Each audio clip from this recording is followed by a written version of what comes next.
Hello, dear students and all kinds of viewers. Assalamu alaikum. I hope you are enjoying your days in the home, though it's a very crisis moment of our life. We have all been suffering from pandemic. In spite of all these things, actually, we are not away from our classes. And like before, I have come here again with a different class with you. That is, this class is mainly made and prepared for HSC first year students.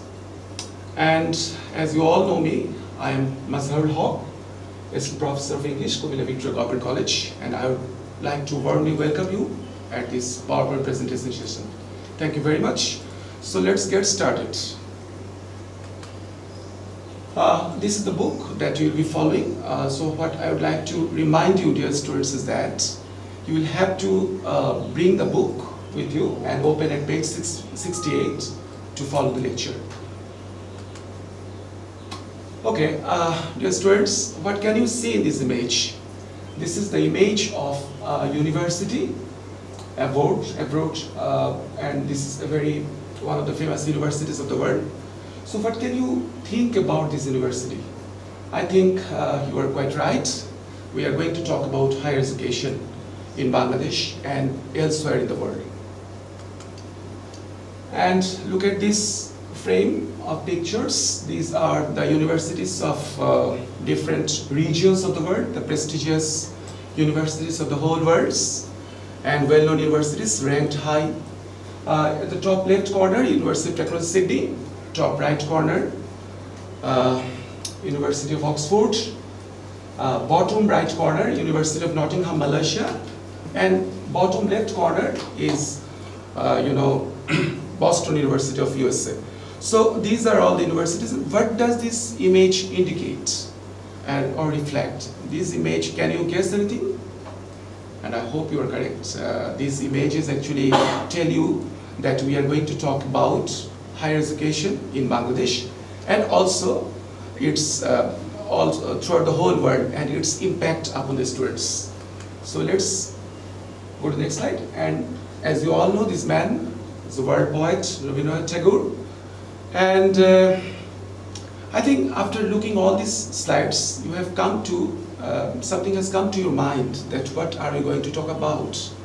Yes, we are going to talk about a chapter, Unit 6, Lesson 1, which is actually and solely written by Rabindranath Tagore. And Rabindranath Tagore was born in 1861, died 1941. Let's go to the next slide. This is the right slide that we are going to talk about the whole session. Path to higher education. And Eastern University, this topic is solely written by Rabindranath Tagore, Unit 6, Lesson 1. So I would like to welcome you this lesson, and I hope you will enjoy listening and watching this activity very carefully and with full concentration. Okay, before we go deeper into the topic, can you just think about the title for 1 minute and explain it with your own language? The path to the higher education. What is path? Path means a way. Actually, it will take you to somewhere else. It will lead you to somewhere else. It's a path. It will take you to the destination. That's called path. So this unit, path to higher education, will definitely lead you to reach your goal in the life and bring you success. Well, we have actually entered into our lesson, and let's have a look at this. What is the present state of Eastern University? First, dear students, it's a long chapter. There are a lot of passages in this chapter, so it's not possible to see and read line by lines. Just I would like to show you the glimpse and important topics, important ideas from this chapter. So let's have a look at this. What is the present state of Eastern University? According to Rabindranath Tagore, actually, the present state of Eastern University is very shabby and in a very dire consequence. It has dire effects upon it. So what does it do? It only collects and distributes knowledge, have become India's alms bowl of knowledge, lower our intellectual self-respect, teach us only to borrow, not to create anything, lead us to pass exam only and make only qualified candidates, only provide external success, do not relate to culture. So these are some drawbacks or some pitfalls of the Eastern University that has been chalked out in this passage. Let's go to the next slide. But what it should be like actually? An Eastern University and all the world-class universities should have some duties to follow. What are they? Teachers should provide intellectual hospitality or welcome mind. Students have to acquire inner perfection. Students need to develop creativity. All learners should follow culture. Education has to be built based on this culture. So these are the targets. These are the outcomes of a university. Let's have a look at the next slide. These are very important things. I mean, if you want to read the whole chapter, you have to be acquainted with the vocabularies or the keywords, which are very important for you to know. Dear students, let's have a look at them one by one. Actually, I have designed it in such a way so that you can see the parts of speech, synonyms, and also the meaning. So it will be very much helpful for you. Let's start with the first one, intellectual. Intellectual is an adjective or it can be used as a noun. It means noetic, rational, associated with or acquainted, the use of mind, having intellect. Next one, acquainted. It's an adjective. It's mean familiar, known, having fair knowledge of something. Succumb. Succumb is a verb. It means yield, give in, surrender, consent reluctantly, yield to a force. Grudge is a verb, very uncommon word for you, I think, and it can be also used as a noun. The synonyms are big grudge, resent, grievance, harbor ill feelings, long-term animosity. Next one, compulsion. It's a noun. It means obligation. These are the synonyms: obligation, constraint, irrational need, or irresistible urge to perform action or to do something. Aristocracy. It's of course a noun. It means nobility, peerage, nobility or hereditary ruling class or elite class. Hospitality. It's a noun. Friendliness, welcome, helpfulness, and the meaning is act of welcoming, receiving, entertaining guests. The last one of this slide is claimant. It's a noun, one who claims something.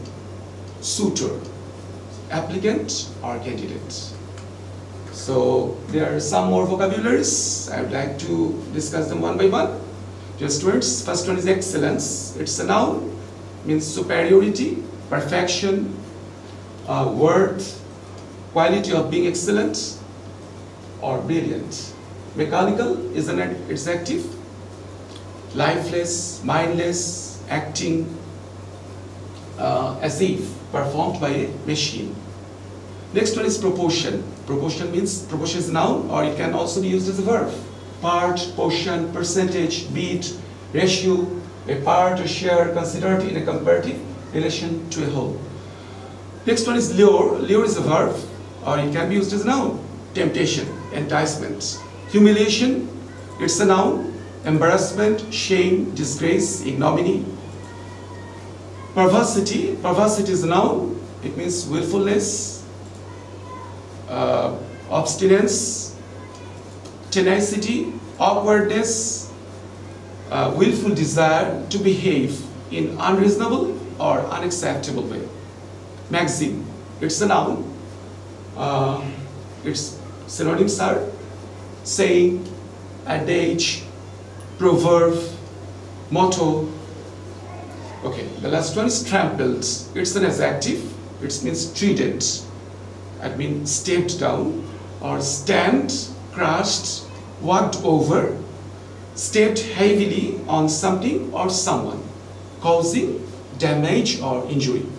So these are all the vocabularies, dear students, that you will have to learn or you need to know, need to be familiarized with, because in order to proceed further of this unit, you will have to have a very clear idea and conception about these vocabularies. Now, we are going to the next slide. Moving forward, pre-reading questions, very important. The pre-reading questions are important because it will give you a hint of the passage or comprehension passage that we are going to talk about today. So what are the pre-reading questions? And it has been given to you.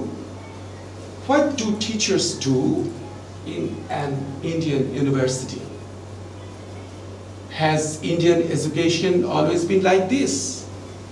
Why Indian universities are thought to be AIIMS bowl?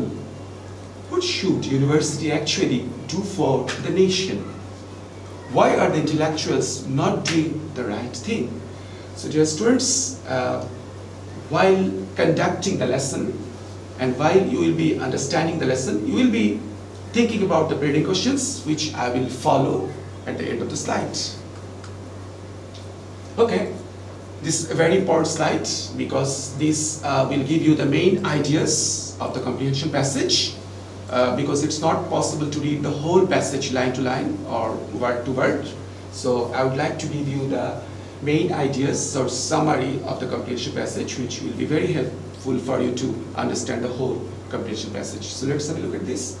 According to Rabindranath Tagore, the main objective of our universities should be to keep continuing on research for creating knowledge, introducing students with our culture, and developing a tradition in which teachers and students can offer their intellectual hospitality and also their wealth of mind to others. They can also serve intellectuals to earn their proud right in return to receive gifts from the rest of the world. These are shortcomings of the universities established in India in the modern times. These universities borrow knowledge from foreign countries and do not present any knowledge in return. By doing this, they actually lower our intellectual self-respect by encouraging us to make a show of borrowed knowledge. Universities should never be made into mechanical organizations for collecting and distributing knowledge only because they have far greater responsibilities than this. They should also discover the best things of the world, of a nation's mind, and develop their intellectual culture and acquaint students with the best things they can provide. They should make the community not only educated but also cultured. So this is the main idea of the whole comprehension passage of this unit, lesson 1. I hope you have seen this, and I have tried to highlight the most important words or keywords from this passage so you can get some idea in a different way. Let's go to the next slide. Core meaning and message from the text. Actually, of course, every text or every unit has a core meaning or, has a message from the writer. So, this is no exception. So, what is the message that has been given to us? Or it can be called a theme. The writer has tried to express something in an indirect manner. What is that? Let's read it out. Universities shouldn't be an organization for producing graduates and intellectuals only, nor it should be a place for conducting research and writing journals alone.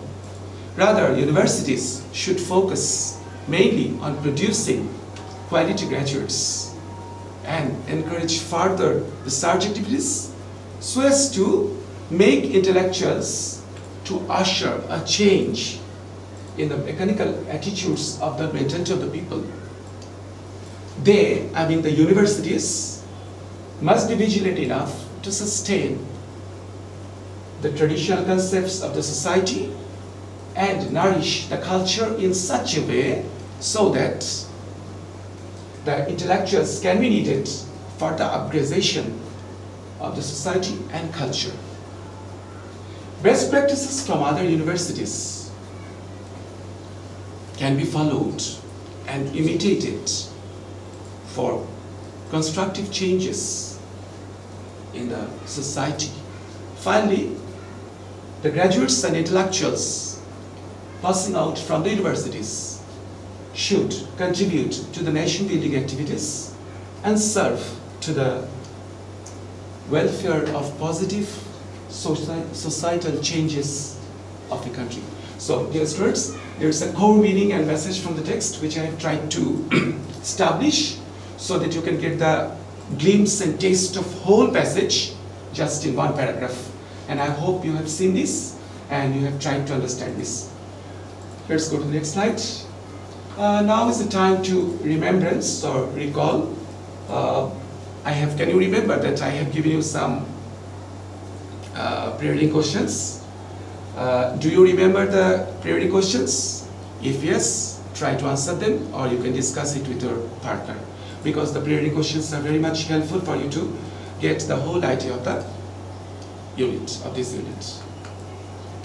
Okay, there are some follow-up questions which I would like to give you as tutorial. That is, when you study at home, you will try to work with these questions in order to get sufficient idea about the passage, and also to solve some other exercises like the flowchart or the fill in the blanks, or to write down a summary. So these are very important questions for you, which can be helpful for your exercise. So what are the follow-up questions? First one, what according to Rabindranath Tagore should be the aim of our universities? Number two, what is the shortcoming of the universities established in India in the modern times? Number three, universities should never be made into mechanical organizations for collecting and distributing knowledge. Why? Number four, why according to Rabindranath the disaffection has become widespread among the educated community? Number five, what should universities never be? Number six, what is culture acknowledge? And the last one, why has the writer compared Indian universities to ants' bowl?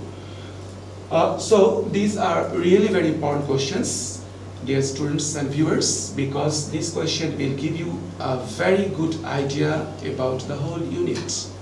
I mean, Unit 1, Lesson 1, and what is the the theme, what is the focal point, and what does the writer actually want to express throughout the whole sections. And that's it from me. Hope you have enjoyed the whole session, and I have tried to give you the glimpse of the total unit. And if you have any kind of trouble or any kind of query, any difficulty in understanding the unit, you are very much welcome to email me. My email number has been given at the very first slide, mazhar.hook@gmail.com. And so it's all from me today. Thank you very much. See you again another day. Until then, goodbye.